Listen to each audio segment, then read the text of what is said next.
ಅಜ್ಞಾನಿಗಳ ಕೂಡ ಅಧಿಕ ಸ್ನೇಹದಕ್ಕಿಂತ ಸುಜ್ಞಾನಿಗಳ ಕೂಡ ಜಗಳವೇ ಲೇಸು ಸರ್ವಜ್ಞ ಅಂತ ಹೇಳ್ತಾರ. ಹೌದು.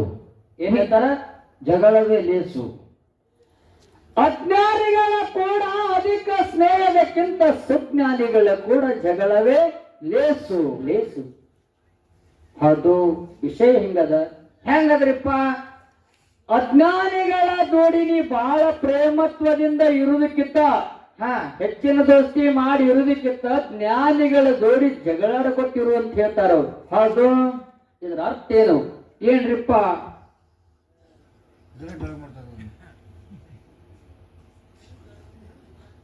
ಕೂದಲ ಮಾರೋರು ಸಂಗಾಟ ನೀನು ಬಹಳ ಪ್ರೇಮದಿಂದ ಇದ್ದಂದ್ರೆ ಅವರಲ್ಲಿ ಏನು ನಿನಗೆ ಬರೀತದ ಅಂತ ಕೇಳಿ ಎಷ್ಟು ಸಾರಿ ಅವನಲ್ಲಿ ದೋಸ್ತಿ ಮಾಡ್ತಿ, ಎಷ್ಟು ಸಾರಿ ಅವನಲ್ಲಿ ನೀನು ತಿರುಗಾಡ್ತಿದ್ದಿ, ಎಷ್ಟು ಸಾರಿ ಅವನನ್ನ ಅಪ್ಪಿ ಮುದ್ದಾಡ್ತಿದ್ದೆ, ಹತ್ತು ಸಾರಿ ನನ್ನ ಮೈಗೆ ಕೂದಲನೆ ಬಡಿತಾವಿನ ಮತ್ತೊಂದು ಬರಂಗಿಲ್ಲ. ಅಲ್ಲಿ ಬರಲ್ರಿಪ್ಪ. ಯಾಕಪ್ಪ ಅಂದ್ರೆ ಕೂದಲನೆ ಮಾಡ್ಬೇಕವ. ಕೂದಲನೆ ಆಗ್ತದೆ. ಗಂಧ ಎಣ್ಣೆ ಮಾರೋನು ಸಂಗಟ್ ನೀವು ಜಗಳಾಡೋದು. ನೀನು ಜಗಳಾಡೋ ಟೈಮ್ದಾಗ ಸುಮ್ಮ ಒಂದು ಹನಿ ನೀನು ಬೆಂಟು ಬಡಿತಂದ್ರೆ ನಿನ್ನ ಇಡೀ ದೇಹ ನಿನ್ನೊಂದು ಸುಗಂಧವಾಗಿ ನಾರ್ತೈತಿ. ಹೌದು. ಇದು ವಿಷಯ ತಿಳ್ಕೊಳ್ಳೋದು. ಜ್ಞಾನ ಮತ್ತು ಭಕ್ತಿ. ಹೌದ್ರಿಪ್ಪ. ಜ್ಞಾನಿಗಳ ನೋಡಿ ಸುಮ್ಮ ಹಿಂಗ ಬಡದಾಡದ್ರಲ್ಲಿ ನಿಮಗ ಅದರ ವಾಸ ಬಿಡಿತಿರ್ತೈತಿ. ಹೌದಲ್ಲ? ಹೌದು. ಕಟ್ಟಿಗೆ ಒಯ್ದು ಬೆಂಕಿಯ ಸಂಸ್ಕಾರ ಕೊಟ್ಟಂದ್ರೆ ಕಟ್ಟಿಗೆನೂ ಕೂಡ ಬೆಂಕಿ ಆಗ್ತೈತಿ. ಅಕ್ಕದಲ್ರಿಪ್ಪ. ಆಲ್ರೆಡಿ ಬೆಂಕಿ ಇರ್ತೈತಿ. ಅದನ್ನು ಕೂಡ ಕಟ್ಟಿಗೆ ಹಿಂದಾಗಿರ್ತೈತಿ. ಅದ ಕಟ್ಟಿಗೆ ಬೆಂಕಿ ಒಳಗೆ ಇನ್ನೊಂದು ಕಟ್ಟಿಗೆ ಒಣ ಕಟ್ಟಿಗೆ ಇಟ್ಟಂದ್ರೆ ಅದನ್ನು ಉರುದು ಅದೇ ಬೆಂಕಿ ಆಗ್ತೈತಿ. ಅಕ್ಕದಲ್ರಿಪ್ಪ. ಹಂಗ ಜ್ಞಾನಿಗಳ ಒಡನಾಡು. ಹೌದು. ಹೇಳ್ತಾರೆ ನಿಜಗುಣವರು. ಏನ್ ಹೇಳ್ತಾರಿಪ್ಪ? ವಿಷಮ ಸಂಸಾರ ಇದು ಕನಸಂದರಿ ಅರಿ. ಜ್ಞಾನಿಗಳ ಒಡನೋಡು. ಹೌದು. ಒಡಗೂಡು. ಒಡಗೂಡು. ಜ್ಞಾನಿಗಳ ಸಂಘ ಮಾಡತ್ ಹೇಳ್ತಾರ. ಭಕ್ತಿವಂತರ ಸಂಘ ಮಾಡತ್ ಹೇಳಲಿಲ್ಲ. ಜ್ಞಾನಿಗಳ ಸಂಘ ಮಾಡತ್ ಹೇಳ್ಯಾರವ್ರು. ಇದು ಶ್ರುತಿ ಪ್ರಮಾಣ. ಇದು ಕೈವಲ್ಯ ಪದ್ಧತಿ ಒಳಗೆ ನಿಜಗುಣ ಶಿವಯೋಗಿಗಳೇ ಹೇಳ್ಯಾರ. ಜ್ಞಾನಿಗಳ ಒಡಗೂಡು. ಹೌದು. ಜ್ಞಾನಿಗಳ ಸಂಗಾಟ ಇರೋಪ. ಅದು ಜ್ಞಾನ ನಿನಗೆ ಗೊತ್ತಂದ್ರೆ ಅದರಂತ ಪವಿತ್ರ ಜಗತ್ತೊಳಗಿಲ್ಲ. ಇಲ್ಲ. ನಿಮಗೊಂದು ವಿಚಾರ ಹೇಳುತ್ತಾ. ಏನ್ರಿಪ್ಪ? 8 ವರ್ಷದಾಗ ಜಗದ್ಗುರು ಶಂಕರಾಚಾರ್ಯರ ವೇದ ಅಧ್ಯಯನ ಮಾಡಿ ಮುಗಿಸಿಬಿಟ್ರು. ಹೌದು. 8 ವರ್ಷದಾಗೆ ಜಗದ್ಗುರು ಶಂಕರಾಚಾರ್ಯರು ವೇದ ಅಧ್ಯಯನ ಮುಗಿಸಿಬಿಟ್ಟು ಜಗತ್ತಿನ ಅತ್ಯಂತ ಶ್ರೇಷ್ಠ ಒಬ್ಬ ಮಹಾತ್ಮರಾದರು. ಅಸಂಖ್ಯ ಶಿಷ್ಯರನ್ನ ಅಜ್ಞಾನದ ಕತ್ತಲದಲ್ಲಿದ್ದಿರ್ತಕ್ಕಂಥ ಶಿಷ್ಯರನ್ನ ಜ್ಞಾನದಲ್ಲಿಗೆ ತಂದಿರತಕ್ಕಂಥ ವ್ಯಕ್ತಿ. ಜಗತ್ತೆಲ್ಲ ಸಂಚಾರ ಮಾಡಿ ಜಗದ್ಗುರು ಅನಿಸಿಕೊಂಡ ಶಂಕರಾಚಾರ್ಯ ಅದ್ವೈತದ ಸಿದ್ಧಾಂತ ಬರೆದರು. ನಮ್ ಕೆಲವು ಮಂದಿ ಗೊತ್ತಾಗಲಿ ಕುರಿಗೆ. ಹೌದಲ್ಲ? ಇದು ದ್ವೈತ ಅದ್ವೈತದ ವಿಚಾರಗಳು ಬಂದ್ರೆ ಇದು ಶಾಸ್ತ್ರದೊಳಗೆ ಹೋಗ್ತೈತಿ. ಅದು ಒಂದೇ ಒಂದು ವಿಚಾರ ಏನ್ ಹೇಳದ. ಒಮ್ಮೆ ಶಂಕರಾಚಾರ್ಯರ ಜೋಡಿ ಮಂಡಲ ಮಹರ್ಷಿ ಅಂತಕ್ಕಂಥ ಒಬ್ಬ ಆ ಋಷಿಗಳ ಜೋಡಿ ವಾದಕ್ಕೆ ಕುಂತತ್ತೆ. ಯಾರು? ಶಂಕರಾಚಾರ್ಯ. ಆಗಿನ ಕಾಲ ಬಂದಾಗ ವಾದ ಮಾಡ್ಬೇಕಾದ್ರೆ ನಮ್ಮಂಗ್ ಹಿಂಗ್ ಬಾಯ್ತೋಡಿ ಸುಂಕು ವಾದ ಮಾಡೋದಿಲ್ಲ. ಹೌದೌದು. ಇಬ್ಬರು ವಾದ ಮಾಡ್ತಕ್ಕಂಥ ಇಬ್ಬರು ವ್ಯಕ್ತಿಗಳ ಕೊಳ್ಳಾಗ ಅವ್ರ ಕೊಳ್ಳಾಗ ಒಂದು ಹೂವಿನ ಹಾರ ಚಲೋ ತಾಜಾ ಹೂವಿಂದು. ಇವ್ರ ಕೊಳ್ಳಾಗ ಒಂದು ತಾಜಾ ಹೂವಿನ ಹಾರ ಹಾಕುದು. ಹಾಕಿ ವಾದಕ್ಕೆ ಕೊಂಡ್ರದು. ವಾದ ಮಾಡೋ ಟೈಮದೊಳಗೆ ಯಾರು ಸತ್ಯ ನುಡಿತಾರ ಅವರು ಅದೇನು ಹೂವ ಬಾಡಂಗಿಲ್ಲ. ಸತ್ಯ ಹೇಳತಕ್ಕಂತ ವ್ಯಕ್ತಿ ಕೊಳ್ಳನ ಹೂ ಬಾಡಂಗಿಲ್ಲ. ಸುಳ್ಳು ಯಾರು ನುಡಿತಿರ್ತಾರ ಅದು ಶಬ್ದ ಯಾರು ಸುಳ್ಳು ಐತಿ ಅವ್ರ ಕೊಳ್ಳನ ಹೂಗಳು ಬಾಡ್ತಿರ್ತಾವ. ಹಿಂಗ ಮಂಡಲ ಮಹರ್ಷಿ ಆ ಸಂಗಟ ಶಂಕರಾಚಾರ್ಯರ ವಾದ ನಡೀತು. ಶಂಕರಾಚಾರ್ಯರ ಕೊಳ್ಳಾಗ ಒಂದು ಹೂವಿನಾರ, ಆ ಮಂಡಲ ಮಿಶ್ರ ಋಷಿ ಕೊಳ್ಳಾಗ ಒಂದು ಹೂವಿನಾರ ಹಾಕಿ ವಾದಕ್ಕೆ ಕುಂದಿರಿಸಿದ್ರು. ಇಬ್ರು ವಾದ ಮಾಡಕತ್ರು. ಶಂಕರಾಚಾರ್ಯರ ಕೊಳ್ಳಾಗಿರ್ತಕ್ಕಂಥ ಹೂವಿನ ಮಾಲಿ ಬಾಡ್ಲಿಲ್ಲ. ಮಂಡಲ ಮಿಶ್ರ ಋಷಿ ಕೊಳ್ಳಾಗಿರ್ತಕ್ಕಂಥ ಹೂಗಳು ಬಾಡ್ಲಕತ್ತು. ಹೌದು. ಸುಳ್ಳು ಹೇಳಿದ್ರೆ ಅವರು. ಅಲ್ಲಿ ಅಂದ್ರೆ ವಾದ ಮಾಡಬೇಕಾದ್ರೆ ಪರಿಪೂರ್ಣತೆ ಸತ್ಯ ಸತ್ಯತೆ ಅಷ್ಟೇ ನಿಷ್ಠತೆ ಎಲ್ಲಾ ಇರ್ತದ ಶಬ್ದದೊಳಗ. ಹೌದು ನಾನು ಬೀಳ್ತೀನಿ, ನಾ ಸೋಲ್ತೀನಿ ಅಂತಕ್ಕಂಥ ವಿಚಾರದಿಂದ ಅಡ್ಡ ತಿಡ್ಡ ಮಾತಾಡಿದ್ರೆ ಹೂವಿನ ಹಾರ ಬಾಡ್ತದ. ಹೌದ್ರಿಪ್ಪ. ಹಂಗ ಬಾಡ್ಲಕತ್ತು ಮಂಡಲ ಮಿಸರೂಸಿ ಕೊಳ್ಳನ ಹೂವಿನ ಹಾರ ಬಾಡ್ಲಕತ್ತು. ಅವಾಗ ಆ ಮಂಡಲ ಮಿಸರೂಸಿ ಹೆಂಡತಿದ್ರು ಒಬ್ಬಕ್ಕೆ. ಆಕಿನ ಒಬ್ಬಕ್ಕೆ ಬಂದಿದ್ದಳ ಅಲ್ಲಿ. ಇವರು ಇಬ್ರು ವಾದ ನೋಡಕ್ಕೆ ಹೆಂಡತಿ ಬಂದಿದ್ಲು. ಗಂಡನ ಕೊಳ್ಳನ ಹೂ ಬಾಡೋದು ನೋಡಿ ಆಕಿಗೆ ಬಹಳ ಅಸಹ್ಯ ಅನಿಸ್ತು. ಅವಾಗಿನ ಅಸಹ್ಯ ಅನಿಸ್ತದ, ನನ್ನ ಗಂಡನ ಪಾರ್ಟಿ ಬೀಳ್ತಾ ತಿಳ್ಕೊಂಡು ಓಡಿ ಬಂದ ಗಂಡನ ಕೊಳ್ಳನ ಹೂವಿನ ಹಾರ ತನ್ನ ಕೊಳ್ಳ ಹಾಕೊಂಡ್ಲಕ್ಕಿ. ನೋಡ್ರಿ ಅಲ್ಲಿ ತನ್ನ ಕೊಳ್ಳ ಹಾಕೊಂಡು ಶಂಕರಾಚಾರ್ಯ ಜೋಡಿ ವಾದ ಮಾಡ್ಲಕತ್ತು. ಏನಕ್ ಮಾಡ್ತಾವಾಗ? ವೇದಶಾಸ್ತ್ರ, ತರ್ಕಶಾಸ್ತ್ರ, ಆತ್ಮಶಾಸ್ತ್ರ ಇವೆಲ್ಲ ಶಾಸ್ತ್ರಗಳು ಬಿಟ್ಲಕ್ಕಿ ಕಾಮಶಾಸ್ತ್ರ ಚಾಲು ಮಾಡ್ಲಕ್ಕಿ. ಕಾಮಶಾಸ್ತ್ರ ಕಾಮಶಾಸ್ತ್ರ ಆಕಿ ಚಾಲು ಮಾಡಿದ್ರೆ ಶಂಕರಾಚಾರ್ಯರಿಗೆ ಅದು ಗೊತ್ತಿಲ್ಲ. ಅವನು ಕೊಳ್ಳನ ಹೂ ಬಾಡ್ಲಕತ್ತು. ನೋಡ್ರಿ ಅಲ್ಲಿ ಅವಾಗ ತನ್ನ ವಿಚಾರ ಪ್ರಕಾರ ತಾನು ಕಲ್ಪನೆ ಮಾಡ್ಕೊಂಡ. ಯಾಕಂದ್ರೆ ಯಾರು ಎದುರಾಗಿ ಏನೇ ಮಾಡಿರ್ತಾರ ಅದನ್ನ ಗೊತ್ತಿರ್ತದೆ. ಅವ್ರ ಕಾಮಶಾಸ್ತ್ರ ಬಾಯಿ ಮಾಡ್ಲಕತ್ತಾಗ, ವಾದ ಮಾಡ್ಲಕತ್ತಾಗ ಇವ್ರಿಗೆ ಆ ದಾರಿ ಗೊತ್ತಿಲ್ಲ. ಅವಾಗ ಇವ್ರ ಕೊಳ್ಳನ ಹೂವಿನಾರ ಬಾಡ್ಲಕತ್ತಾಗ ಅವ್ನಿಗೆ ಚಿಂತೆ ಐತಿ ಹೆಂಗ ಮಾಡ್ಬೇಕಂತ ಹೇಳಿ ಒಬ್ಬರಿಗೆ ವಿಚಾರ ಮಾಡಿದಾಗ ಇದು ಕಾಮ ಶಾಸ್ತ್ರದ ಬಗ್ಗೆ ಇದು ಅನುಭವಿಸಿದಾಗೆ ಗೊತ್ತಾಗ್ತದಿಲ್ಲ, ಗೊತ್ತಾಗಂಗಿಲ್ಲ ಅಂತೇಳಿ ಶಂಕರಾಚಾರ್ಯರಿಗೆ ತಿಳಿತು.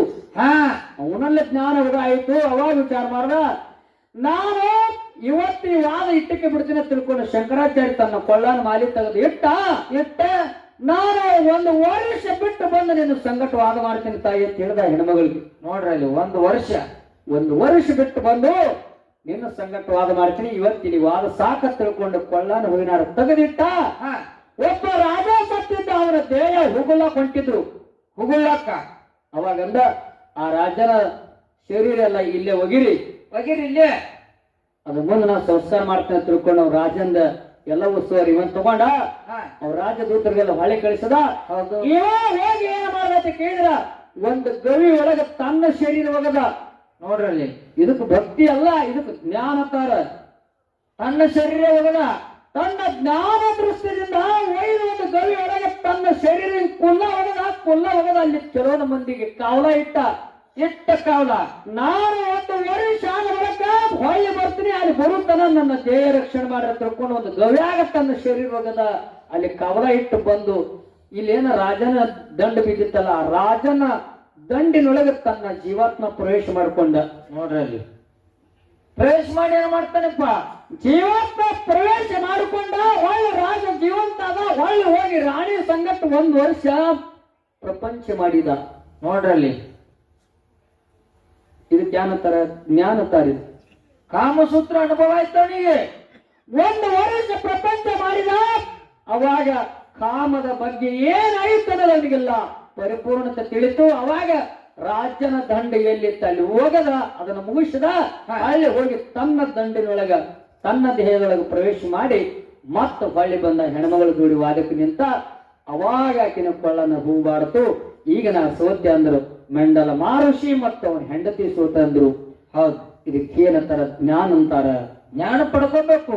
ಇನ್ನೊಂದ ಶರೀರದೊಳಗ ಪರಕಾಯ ಪ್ರವೇಶ ಮಾಡ್ಬೇಕಾದ್ರೆ ಮನುಷ್ಯನಲ್ಲಿ ವಿಶೇಷವಾಗಿರ್ತಕ್ಕಂಥ ಜ್ಞಾನ ಬೇಕು. ಹೌದೌದು. ಹಂಗ ಜ್ಞಾನದಿಂದ ಜಗತ್ತದೊಳಗೆ ಶಂಕರಾಚಾರ್ಯರು ಜಗದ್ಗುರುಗಳಾಗಿ ಮುಕ್ತನಾಗಿದ್ದಾರೆ ಅಂತಕ್ಕಂಥ ಇದು ಶ್ರುತಿ ಪ್ರಮಾಣದ ಬದ್ಧವಾಗಿ.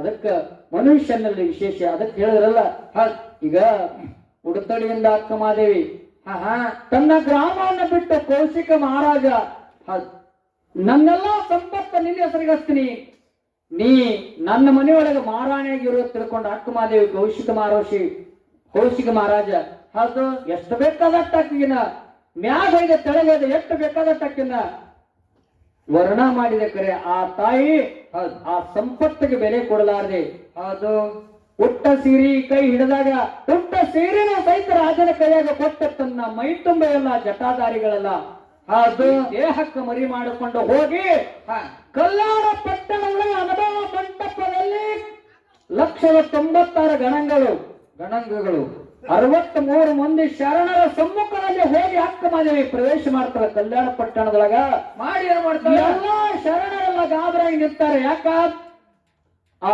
ಅನುಭವ ಮಂಟಪದೊಳಗೆ ಹೆಣ್ಣು ಮಕ್ಕಳ ಪ್ರವೇಶ ಇಲ್ಲ, ಹೋಗಿ ಅಕ್ಕ ಮಾದೇವಿ ಪ್ರವೇಶ ಮಾಡಿ ಕೈ ಮುಗಿದು ಅಲ್ಲಮ್ಮ ಪ್ರಭುಗಳ ಮುಂದೆ ನಿಂತಾಗ ಕೇಳ್ತಾರ ಅವ್ರು. ಏನ್ ಕೇಳ್ತಾಳ್ರಿಪ್ಪ?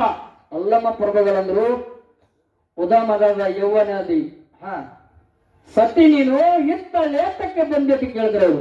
ಅದು ಅಂದ್ರ ಹರೆಯದ ಹೆಣ್ಣು ಮಗಳವ ನೀನು, ಹಾ ಇತ್ತ ಲೇತಕ್ಕೆ ಬಂದಿ, ಇಲ್ಲಿ ಯಾಕೆ ಬಂದಿ ನೀನು? ಹಾ ಹಾ ನಿನ್ನ ಗಂಡನ ಹೆಸರು ಹೇಳಿದ್ರು, ಕುಳಿತುಕೋ, ಇಲ್ಲಂದ್ರೆ ಇಲ್ಲಿಂದ ತೊಲಗಂದ್ರು ಅವರು. ನೋಡ್ರಲ್ಲಿ ಎಂತ ಮಾತು ಹೇಳಿದ್ರು.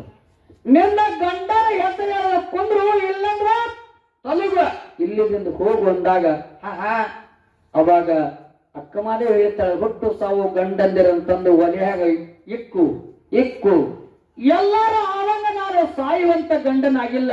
ಹಾ ಹಾ ಭೂಮಿಯೇ ಹಾಸಿಗೆ ಮಾಡಿ, ಆಕಾಶ ಎಲ್ಲ ಚಪ್ಪರ ಮಾಡಿ ಮಾಡಿ, ನಕ್ಷತ್ರಗಳ ಸಮ್ಮುಖದಲ್ಲಿ ಗಿಡ ಗವಾರಗಳ ಅದು ಏನು ಸೂರ್ಯ ಚಂದ್ರಾದಿಗಳ ಸಾಕ್ಷಿಯಾಗಿ ಹೌದು ಹೌದ್ರಿಪ್ಪ. ಆ ಶ್ರೀಶೈಲ ಮಲ್ಲಿಕಾರ್ಜುನನ ಜೋಡಿ ನಂದು ಹಾ ಹಾ ಮದುವೆ ಆಗೈತೆ ಅಂತಕ್ಕಂಥ ವಿಚಾರಗಳನ್ನ ಹೇಳ್ತಾರೆ. ನೋಡ್ರಲ್ಲಿ ಒಂದೊಂದು ವಿಷಯಗಳ ಬಹಳ ಜ್ಞಾನವಾಗಿರ್ತಕ್ಕಂಥ ಮಾತನ್ನ ಹೇಳಿದಾಗ ಏನಾಯ್ತ್ರಿಪ್ಪ? ಅವಾಗ ಕಲ್ಯಾಣದ ಶರಣತಾರ ಏನತ್ತಾರಿಪ್ಪ? ಎಷ್ಟೆಲ್ಲಾ ತತ್ವ ಹೇಳಕತ್ತೀವ, ಈ ಕೂದಲಗಳ ನೀನ್ ಯಾಕೆ ಮರೆ ಮಾಡಿಕೊಂಡಿ ಬಂದಿದೆ ಅಂತ ಕೇಳಿದಾಗ, ಹಾ ಹಾ ನನ್ನಂತ ಶರೀರ ನೋಡಿ ನಿಮ್ಮಂತ ಶರಣರ ಮನಸ್ಸು ವಿಕಾರ ಆಗಬಾರದು ಅಂತಕ್ಕಂಥ ಉದ್ದೇಶದಿಂದ ಇವೆಲ್ಲ ಕೇಶಿ ಮರಿ ಮಾಡಿಕೊಂಡು ಬಂದಿದ. ಹೌದು ಅಲ್ಲಮ್ಮ ಪ್ರಭುಗಳು ಕೇಳ್ತಾರ, ಹೆಪ್ಪಿಟ್ಟ ಹಾಲು ಹಾ ಸಿಹಿಯಾಗಬಲ್ಲದೆ, ಹೌದು ಹೌದು ಹೆಪ್ಪಾಕಿರ್ತಕ್ಕಂಥ ಹಾಲು ಸೈಯಾಕವೆ ಅನ್ನೋದು ಹುಳಿ ಆಗಂಗಿಲ್ಲ ಅಂತ ಕೇಳ್ತಾರ. ಹೌದು ಹೌದು ಅದಕ್ಕ ಅಕ್ಕಮಾದೇವಿ ಮಾತು ಹೇಳ್ತಾಳ, ಏನ್ ಹೇಳ್ತಾಳ್ರಿಪ್ಪ? ಎಪ್ಪಿಟ್ಟ ಹಾಲು ಮೊಸರಾಗಿ ಬೆಣ್ಣೆ ಆಗಿ ಮತ್ತ ಸಿಹಿಯಾಗಿ ತುಪ್ಪ ಆಗಲ್ಲೇನು ಅಂತ ಕೇಳ್ತಾಳ. ಕೇಳ್ತಾಳಕ್ಕಿ ಅವ್ರೇನ್ ಒಂದೊಂದು ಪ್ರಶ್ನೆ ಕೇಳ್ತಾರ, ಅವ್ರ ಒಂದೊಂದು ಉತ್ತರಗಳ ಹಿಂಗ್ ಮಾರ್ಮಿಕವಾಗಿ ಜ್ಞಾನದೊಳಗೆ ಕೊಡ್ತಾಳ ತಾಯಿ. ಹಾ ಹಾ ಅಂತ ಕಲ್ಯಾಣ ಶರಣರೆಲ್ಲ ಒಬ್ಬೊಬ್ರು ಎಂತಿಂತ ವಿಷಯಗಳನ್ನ ಬಲ್ಲವರಿದ್ರು, ಎಂತಿಂತ ವಚನಗಳ ಬರೆಯುವಂತ ಸಾಮರ್ಥ್ಯ ಉಳ್ಳಂತ ಶರಣರಿದ್ರು ಸಹಿತ ಎಲ್ಲಾರು ಕೂಡಿ ಈಗಿನಲ್ಲಿ ಇರ್ತಕ್ಕಂಥ ಜ್ಞಾನ ನೋಡಿ ಎಲ್ಲಾರು ಅಕ್ಕ ಅಕ್ಕ ಮಾದೇವಿ ಅಂತಕ್ಕಂಥ ಪಟ್ಟ ಕೊಡ್ತಾರಲ್ಲ, ಅದಕ್ಕೆ ಜ್ಞಾನಕ್ಕೆ ಅಲ್ಲೇನ್ರಿ ಸರ್. ಹೌದು ಹೌದು ಹೌದ್ರಿಪ್ಪ. ಆಕಿನಲ್ಲಿ ಇರ್ತಕ್ಕಂಥ ಜ್ಞಾನಕ್ಕೆ ಬಿನ ಭಕ್ತಿಗೆಲ್ಲ. ಹೌದು ಹೌದು ನಮ್ಮಲ್ಲಿ ಏನ್ ಎಷ್ಟು ಓದಿರಿ, ಯಾಕಂದ್ರೆ ನಮ್ಮ ಹಾಲು ಮತ್ತೊಳಗೆ ಇವತ್ತಿನ ನೀವು ಶೇರೇಕೋಡಿ ಒಳಗ ಎರಡೂ ತರ ನಡೆದದ. ಇಲ್ಲಿ ನಡ್ದದಲ್ರಿಪ್ಪ. ಒಂದು ಹಾಲು ಮತ್ತದ ಸಿದ್ಧಟ್ಟಿಗೆ ಸಾರವಸ್ ನಡೆದದ, ಮತ್ತೆ ಜ್ಞಾನದ ವಿಚಾರಗಳನ್ನು ಕೂಡ ನಡೆದದ. ಏನಿದು ಸಾಗರ ಇದ್ದಂಗ ವಿದ್ಯೆ. ಹೌದು. ಎಷ್ಟು ಓದ್ತೀವಿ, ಎಷ್ಟು ನೆನಪಾರ್ತೀವಿ, ಎಷ್ಟು ಮತ್ತ ಹಾಡ್ತೀವಿ, ಹಾ ಹಾ ಇದು ಹಿಂಗ ಹೋಗುತ್ತದ. ಹಿಂದೆಲ್ಲ ಎಷ್ಟೋ ಮಂದಿ ನಮ್ಮ ಹಿರಿಯರುಗಳೆಲ್ಲ ಹಾಡಿ ಹಾಡಿ ಹಾಡಿ ನಮ್ಮ ದೇವರ ಮಾರಾಗ ಬಂದ ಇಲ್ಲಿಗೆ ನಿಂತಾವೋ, ದೇವಿ ದೇವರ ಮಾರಾಗ ಮತ್ತೆ ಮುಂದೆ ಉಳಿದಾವು. ಮುಂದೆ ಉಳಿತಾವ ಹಂಗೆ ಹಿಂಗ ಹಾಡ್ಕೊಟ್ಟು ಬಂದಾರ. ಅವ್ರ ದಾರಿ ಒಳಗೆ ನಾವು ಕೂಡ ಬಂದು ಇಲ್ಲಿಗೆ ನಿಂತಾವ ಅನ್ನೋದು ಮತ್ತೆ ಮುಂದೆ ಉಳಿದಾವತ್ ಹಿಂಗ ಹಾಡುದದ. ಹೌದು. ಇದು ಮುಗಿದಿಲ್ಲ, ಮುಗಿಲಾರ ಕಥೆ ಅದ. ಈ ಭೂಮಿ ತೆಲಿಗೆಲ್ಲ ಭೂಮಿ ಇರುತ್ತದೆ. ಇದು ಸಿದ್ಧಟಿ ಶಿವಸ್ಥಾನ ಸೇವೆ ನಡೀತದ ಇರ್ಲಿ. ಸಮಯ ಬಹಳ ಆಗೈತಿ, ಮಾತನಾಡ್ಲಾರ್ದೆ ಬೆಳಗಿನ ಜಾವ ಐತಿ. ಹೌದು. ಒಂದು 4 ನುಡಿ ಸತ್ಯ ಸುಂದರವಾಗಿರ್ತಕ್ಕಂತ ಪದ್ಯನ್ನ ಹಾಡಿ ಮಂಗಳಾರತಿ ನೀವೆಲ್ಲಾರು ಕೂಡಿ ನೀವೆಲ್ಲಾರು ಕೂಡ ಭಗವಂತನ ಮಾಮಂಗಲವನ್ನ ಹಾಡಿ ನಮ್ಮೂರಿಗೆ ನಮ್ಮನ್ನ ಸ್ವಾಗತ ಏನ ಮಾಡಿಕೊಂಡ ಅದೇ ತರ ಬೀಳ್ಕೊಡೋ ಮಾಡ್ತಿರ್ತಕ್ಕಂತ ಭಾವನೆ ತಮ್ಮಲ್ಲಿ ವ್ಯಕ್ತಪಡಿಸ್ತಾ ನನ್ನೆರಡು ಮಾತುಗಳನ್ನ ವಿರಾಮ ಕೊಟ್ಟು ಕ್ಯಾರಿಯನ್ನ ಪ್ರಾರಂಭ ಮಾಡ್ತಾ ಇದ್ದೀನಿ. ಓಕೆ.